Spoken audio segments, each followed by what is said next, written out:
tirer des premières conclusions au vu des données notamment de mortalité qui sont à votre disposition? Sur le plan de l'épidémie, on voit bien qu'on est au bout, donc on voit que petit à petit, il reste que quelques cas sporadiques, mais enfin les choses sont en train de se résoudre. Ici, comme ailleurs d'ailleurs, hein, on voit que le nombre de patients hospitalisés en réanimation, le nombre de morts, le nombre de cas nouveaux diminue à peu près partout, et donc c'est en train de disparaître au milieu du printemps, comme c'était une possibilité non négligeable que ça arrive, et donc on voit ça diminuer, et c'était assez raisonnable. Sur le plan, du coup, le fait d'arriver au bout comme ça nous permet d'avoir une idée de la mortalité, de ce qui s'est passé dans les différents éléments, puisqu'il y a eu beaucoup de commentaires sur la différence entre notre stratégie et celle d'autres régions. Donc en France, le nombre de décès rapportés au million d'habitants, c'est pas mes données, hein, c'est celle de Santé publique France, c'est de 419 morts par million d'habitants, ce qui est beaucoup, avec des pics considérables, puisqu'il y a eu jusqu'à 600 morts par million d'habitants dans le Grand Est, dans l'Île-de-France 500 par million d'habitants, mais à Paris 759 morts par million d'habitants, c'est considérable. Pour vous donner une idée, il y a eu plus de morts en Île-de-France pour 12 millions d'habitants qu'il n'y en a eu à Wuhan, ça a commencé en Chine, pour 12 millions d'habitants aussi. Donc la gestion de l'épidémie en Île-de-France a été moins performante en termes de résultats que celle de Wuhan, pourtant, qui ont pris la toute première vague et qui ne savaient pas comment on traitait les choses. Alors, je ne vais pas comparer par rapport au reste de la Chine, parce que la mortalité est beaucoup plus basse dans le reste de la Chine que dans Wuhan, parce qu'au début, il y a une mortalité importante. Si on regarde donc à côté de ces 500 de la région Île-de-France ou 600 du Grand Est, dans la région PACA, il y avait 168 morts par million d'habitants. À Marseille, aux alentours de 140 par million d'habitants. Et puis je vais vous montrer les données plus spécifiques de celles que l'on a eues ici, qui font partie d'une très grande série que l'on a fini d'écrire, qui est la plus grande série mondiale sur l'étude du Covid, pour lequel on a une mortalité extrêmement basse, puisque avec notre protocole thérapeutique, on a une mortalité de 0,5% des patients infectés, donc c'est extrêmement bas. Ce qui est intéressant, c'est qu'on aura tout entendu sur notre protocole, qu'on donnait du poison avec l'hydroxychloroquine, qu'on traitait que des gens qui auraient guéri spontanément, que c'était intéressant en particulier de regarder en termes de classe d'âge. Et donc ce que l'on voit, vous voyez, en Chine, c'est que toutes les classes d'âge ont été touchées. Bien entendu, le facteur le plus important, c'était d'avoir plus de 70 ans, mais toutes les classes d'âge ont été touchées, et donc la moitié des gens qui ont été touchés avaient moins de 70 ans. Et il y avait y compris des gens qui avaient 20 ans. On a retrouvé la même chose en Italie au début. Les choses ont été corrigées après, et en Chine et en Italie, à partir du moment où on a pris des stratégies de tests et de traitement systématique. Mais on voit que le protocole était le même sur les 1000 premiers décès.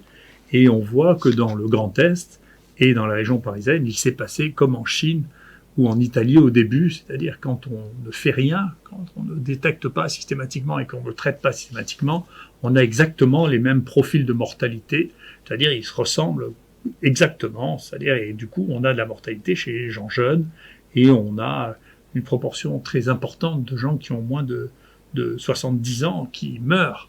Nous, dans notre travail qui vient d'être fini, vous voyez, dans la série des gens qui ont été traités dans l'IHU, avec notre traitement ou sans notre traitement, vous voyez qu'il n'y a pas de mort en dessous de 60 ans, il y en a 2 de moins de 70 ans, et puis si on regarde la nôtre de cohorte traitée par hydroxychloroquine plus azithromycine, eh bien il y a 1 mort de moins de 70 ans en tout, qui avait 61 ans. Et donc ça c'est vraiment une preuve matérielle du fait que bien sûr, au contraire, on disait qu'on traitait trop de jeunes. Vous voyez qu'on a bien fait de traiter les jeunes parce que les jeunes ne sont pas morts ici. Donc c'est une chose très importante. Hein. Et ça fait une grosse différence de n'avoir, nous, on a plus de la moitié des cas qui sont morts ici avaient plus de 80 ans. Ce qui est différent des autres situations. Donc il y a vraiment une question qui s'est posée, de la question de la prise en charge le plus tôt possible de tout le monde, y compris des jeunes, qui modulent, qui entraînent une différence dans la mortalité générale et la différence dans la mortalité par tranche d'âge. Prenons deux grandes villes françaises, par exemple Paris et Marseille. Pouvez-vous comparer les données de mortalité de ces deux villes? Oui, bien sûr, parce que les données sont publiées avec l'adresse du département. Pour Paris, ce qui est facile, c'est la Seine. Et puis pour Marseille, on a des données qu'on a croisées entre l'Agence régionale de la santé et ce que nous, on avait des hôpitaux. Et donc la mortalité de Paris est plus de 5 fois supérieure à celle de Marseille. C'est-à-dire que quand il mourait une personne à Marseille, il en mourait un peu plus de 5 à Paris quand même. Donc ça fait quand même une grosse différence.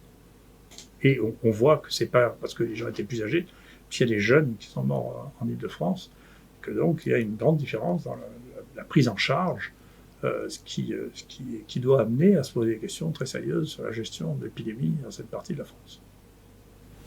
Pensez-vous que les tests sérologiques vont pouvoir avoir un rôle, une utilité dans la lutte contre l'épidémie? Et sinon, à quoi vont-ils servir?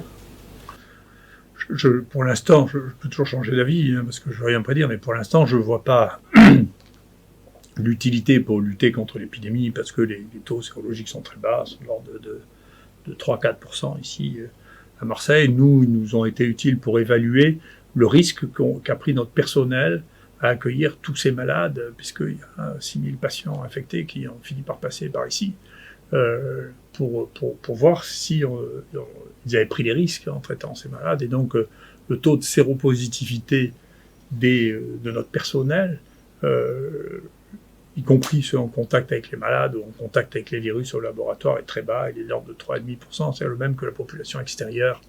Et donc, il n'y a pas eu de risque pris par les gens qui étaient au contact des malades. C'est un travail qui confirme ce qui a été trouvé en Espagne, où il y a une très grande étude sur plusieurs dizaines de milliers de gens qui ont été testés sérologiquement, qui montrait que les gens qui étaient allés au travail comme d'habitude étaient plutôt moins infectés que les gens qui étaient restés confinés, ce qui montre que le confinement sans tester les gens présentait un danger. Il fallait confiner des gens éventuellement qui étaient tous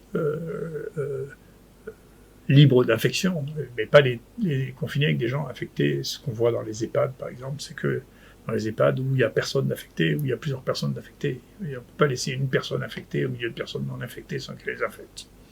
Et enfin, pour le reste, je ne vois pas trop à quoi servirait, en dehors de situations d'études épidémiologiques ou d'évaluation des méthodes que l'on a de tester systématiquement la sérologie des gens. Je pense que ça n'a pas d'importance. On ne peut pas, à mon avis, prendre des mesures basées là-dessus. Voilà. Pour l'instant, en tout cas, je ne le vois pas.